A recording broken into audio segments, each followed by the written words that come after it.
And so look, I think we were just talking about basically like blowing up your account essentially. And I know I'm guilty of blowing up several accounts. And a lot of times people think like having money is the solution or like being in a rush to hurry up and make some money. But a lot of times they're in a rush and they just blow up the account. I know I can speak to that, which Amen.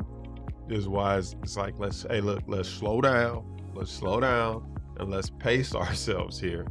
Because when you got no money to trade, let's say you got a little money, you got like Okay. two, three, four, $5,000.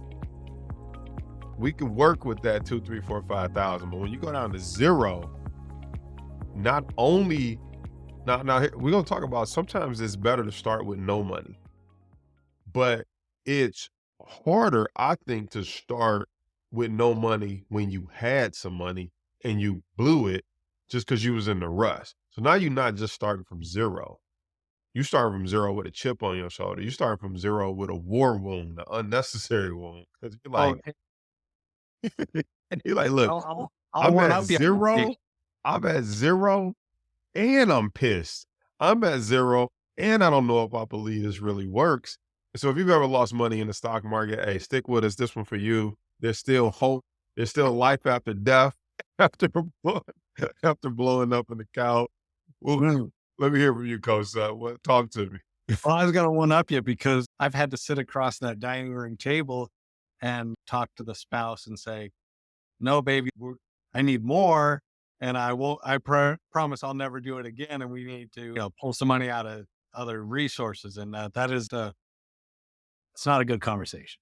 That's not a fun conversation, but sometimes it is the reality of Yeah. being in this industry and being in this business and putting capital at risk. But here's what we want to tell you. Here's the good news. If you're a person out there that's listening and you have absolutely no money to start trading with, we believe that having no money to start trading with can actually be better than having money to trade with. And here's why. And I'd love to get your take on this, Sudden. I'm just talking from my own experience. When I look back to being that 18-year-old college student who was like, I want to get in the stock market. I don't know how it works. I don't have any money. I believe the reason I got to where I'm at is because I didn't have any money. And when I didn't have any money, I was hungry for knowledge. I was just like, well, how does it work?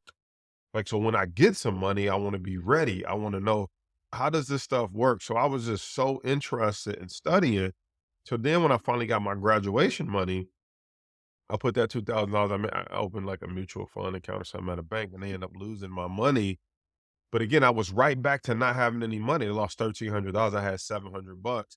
So then I took the 500 I had left. I spent 200 on some Jordans or something. But to me, 500, I was like, I'm back to not having any money. But because of that, I was like, I can't really afford any good stocks because I was just trading Sprint, making like $50. That's what led me to options.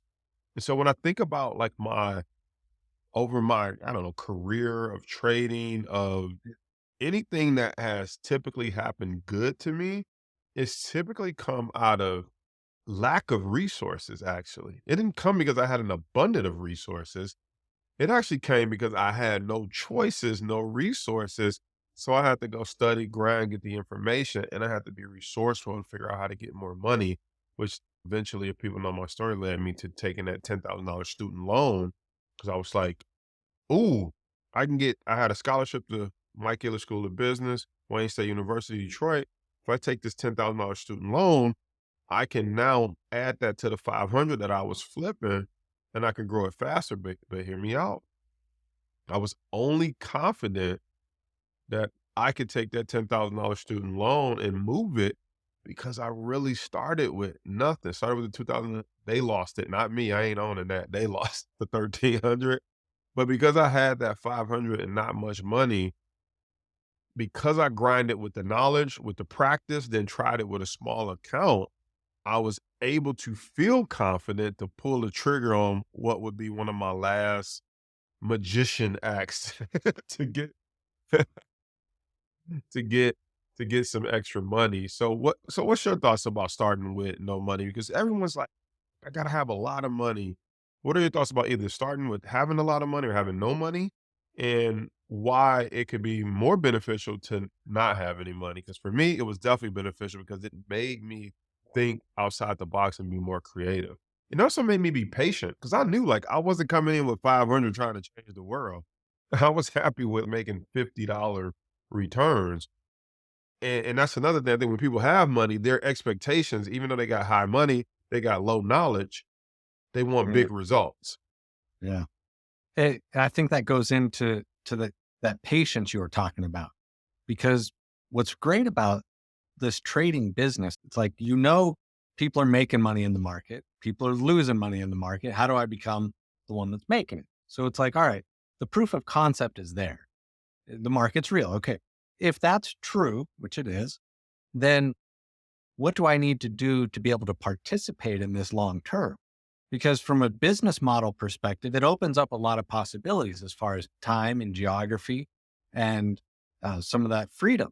And what that means is I could potentially do this into later years in my life, would pass the post general idea of retirement.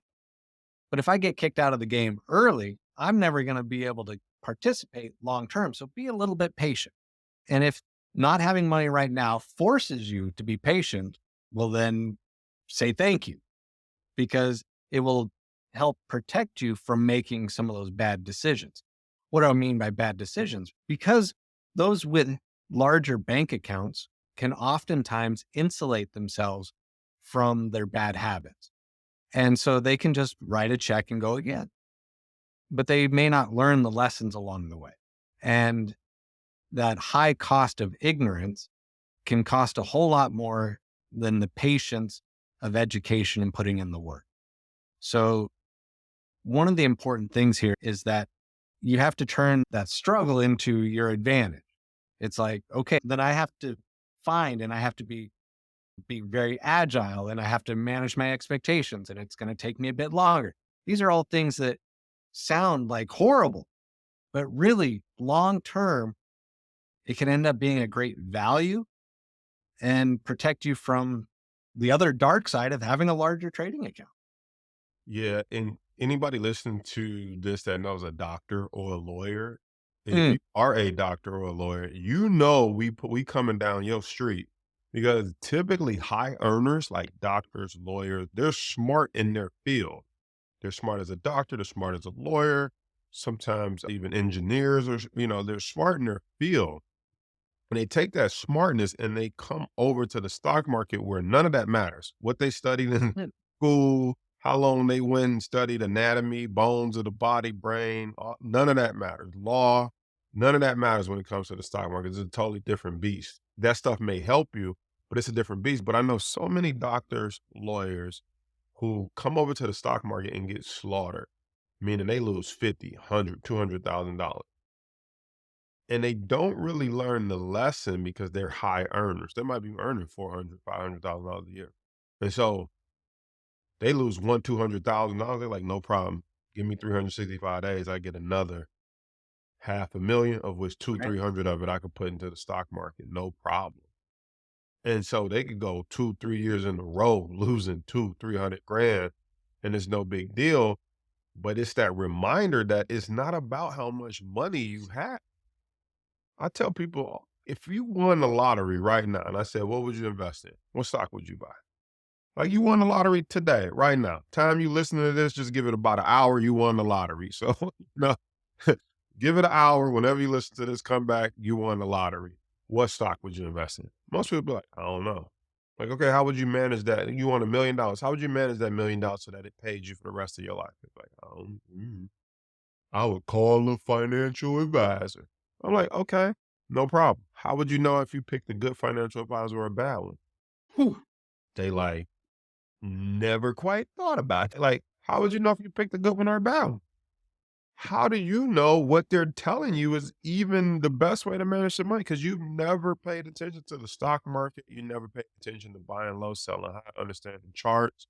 You don't know how taxes work with the stock market. And so having money is not a substitute for education and knowledge and learning how this industry works, which also means if you broke, we're not letting you off the hook either. Not having money is not an excuse for not having the knowledge and the education of how the market works. But here's what we're trying to say is that all roads lead to the education and knowledge, whether you have money or not. But the person with money without the education will soon lose it. Or as I heard in one book, a fool and his money is one big party, right? And that just simply means a fool. When I heard that, I had to crack up at it because I'm from the hood. Like in our neighborhood, let's say somebody got their student loan check. I was probably the only one I know that put mine in the stock market.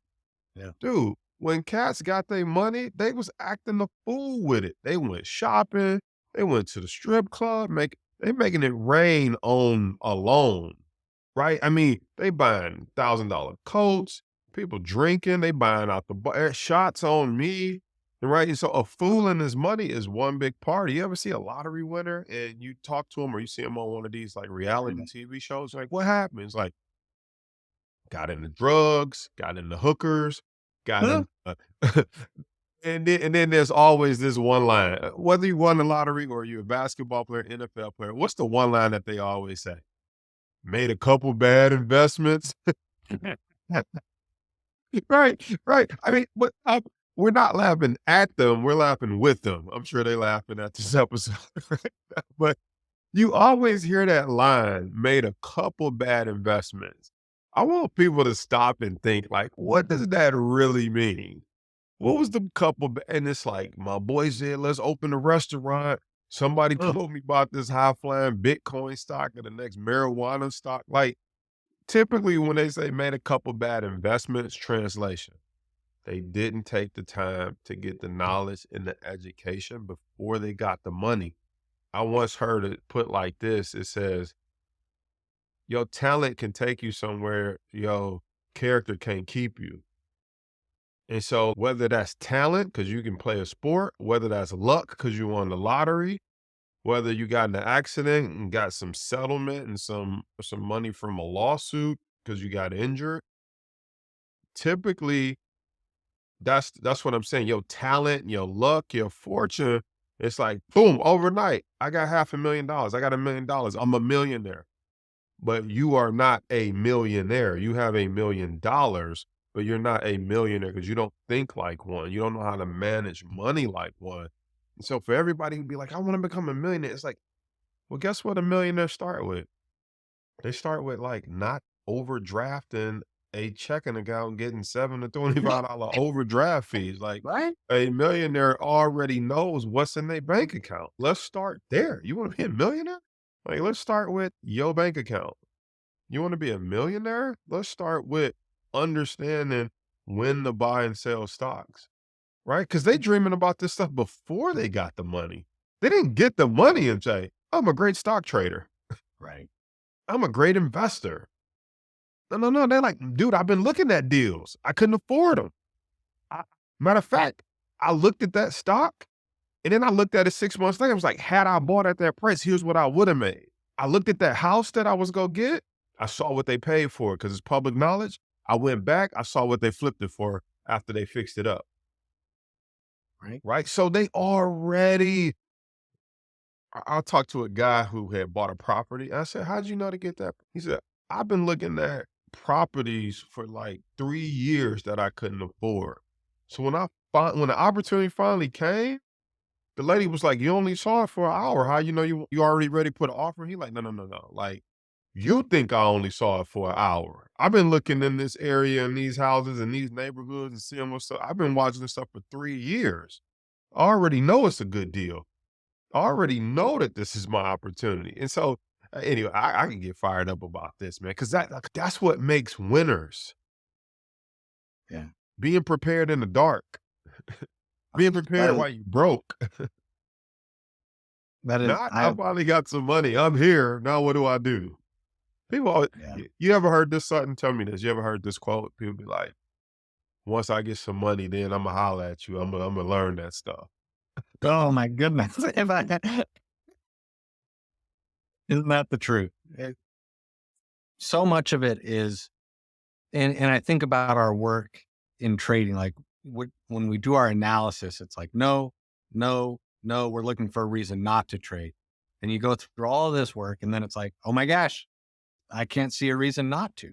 Similar to that real estate example. It's like you go and you look at so many, and it's like, all right, now I'm tuned up. I'm ready to recognize a good opportunity. But that comes from the education side of it. So if you jumped in and you had the money and you had bought that first property, maybe it would have worked out, but probably just being the greater fool.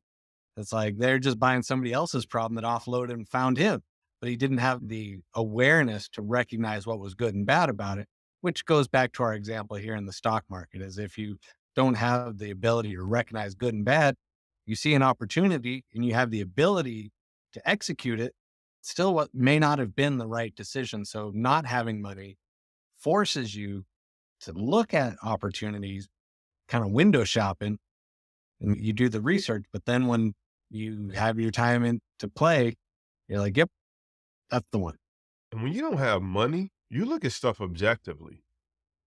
Like when I need Mm. advice on something, the best person to get is somebody who has nothing to gain from it or somebody who can't afford it because they go ask the questions. Like I'm telling you, think I'm playing. Take this might sound counterintuitive, but take an investment to not, there's a difference between a broke person and an ignorant person. So I want to make that distinction. Take an investment to a person that has some wits about them, but they broke. Not take it to a broke, ignorant person. You take an investment to a broke, ignorant person, you're like, should I buy this stock? They're gonna be like, sure, yeah. If I had some money, I'd buy stock to just get in the game. Shoot, never get that money. It's like, okay, no, that's broke, ignorant. I'm talking about take an opportunity with a broke person who like, how much they charging for it? Hey, I wish I could afford that. So what's the comp rate? What's the return on that? Okay, so if it go up to this, you make how much? What happens if you lose it all? Because I wouldn't be able to afford to lose it all. They ask questions like that. They like, well, what happened if it go against you? Because like, if I was to, I couldn't lose it all.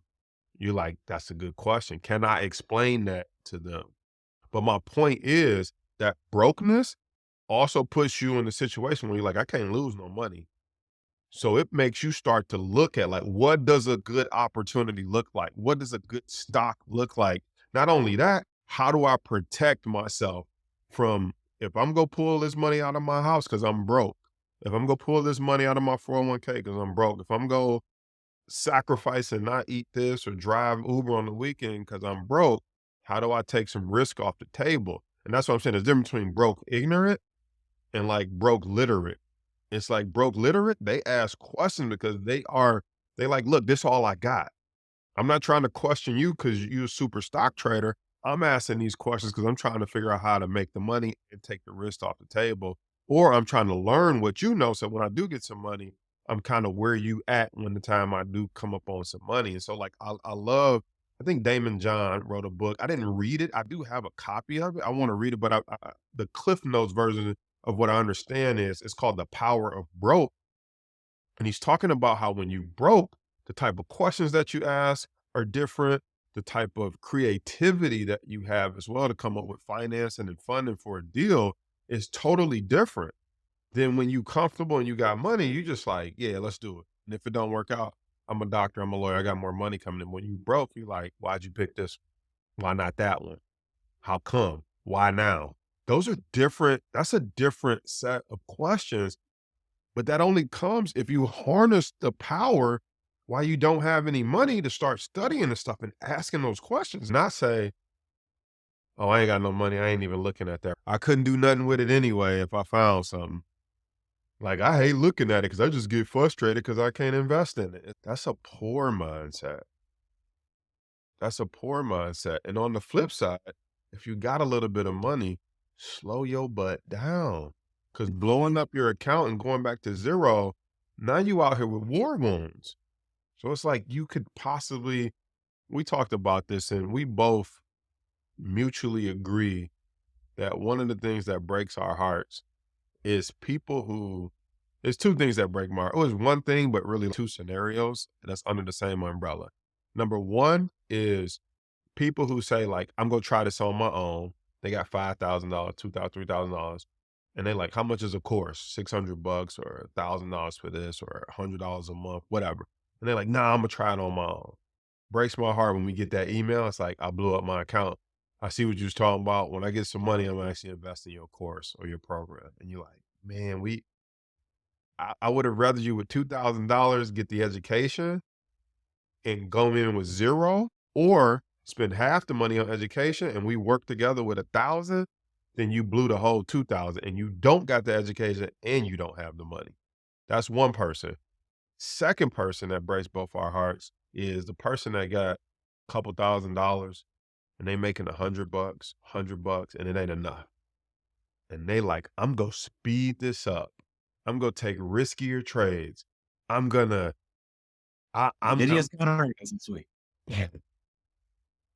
and then you see them consistently making 100, 100, 100, 100, 100, and you're like, you on your way. All you if you're taking 2,000, you consistently making 100, and you make it 100 a week, it's 400 a month. The only difference between you making 800 a month is having two more $1,000. And then they go risk the whole 25, 2,400 after making 100 every week, trying to speed it up, not knowing in 5 more months they'd have another $2,000, and then they'd be doing $800 a month.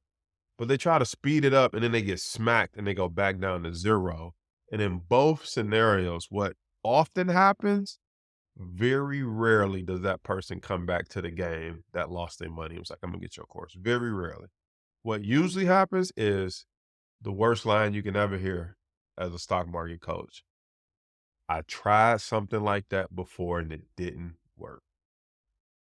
Oh, oh, it's just like, wow. So it's like talking to a man or a woman who had their heart broke, and it's like they really want kids, they really want marriage, whatever the case may be. They really want a family, whatever that looks like. Could be pets, picket fence, whatever.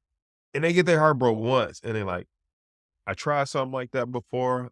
Yeah, I'm straight. I'm just gonna be single the rest of my life. I'm just not gonna date no more. I'm just," or I know I'm going deep here. Like, it's funny because I was just on, not funny, it's not funny. One of the YouTubers that I follow that came and spoke to us at our YouTube event, I just saw that him and his wife had a miscarriage. And then I read her comments. They have a beautiful, I believe, a daughter, but they had a miscarriage recently. They post like a clip of just their journey and how rough it was. But then I read that she had 4 miscarriages. And I thought, but she didn't give up. They got the one daughter, right? And they didn't let that heartbreak or that pain say like, we're just not gonna have kids, right? I know that's a touchy subject, but it's just fresh on my heart and my mind because I saw that.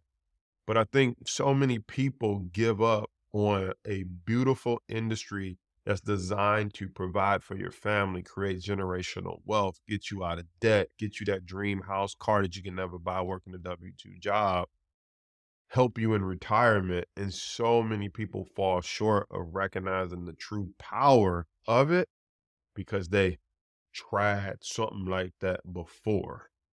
But really, they came in gambling. They didn't have the knowledge of education, or they had the knowledge of education, but they didn't master fear and greed. And they didn't master patience. And I'm like, man, you were so close. You were so close. Don't give up. Don't give up. So, God, that's fresh on my mind for people listening, man. So it's like it's so important to harness the power of broke. It's so important to be patient. It's so important to get back up on that proverbial horse after you've got knocked down. If you've ever lost some money before in the stock market, you got to understand, Coach Sutton, I know you lost your fair share of money. I lost $250,000 trying to make $500,000. Lost it all and had to move back home with my mom to the hood that I hate with bars on the window. And get this, I had to get a job, newsflash, right? But That's I why didn't give up on the industry. Had I gave up on the industry, we wouldn't be talking to you right now. If Warren Buffett gave up on the game, it wouldn't be Warren Buffett. harness the power of broke. I love it, Jason. Thanks. This has been, being going through it is powerful in the conversation, and I hope it's as helpful to other people listening to us because we're always reminded and working through these things ourselves. I love it. Thank you. Yeah, we ain't got it all figured out. We still out here trading blows with life. You know what I'm saying? True. Should the market still be dealing us our setbacks, but we still in the game. We still alive. We Still still got our health and we still working on our wealth. So on that note, we signing off saying, remember, you never go broke taking a profit.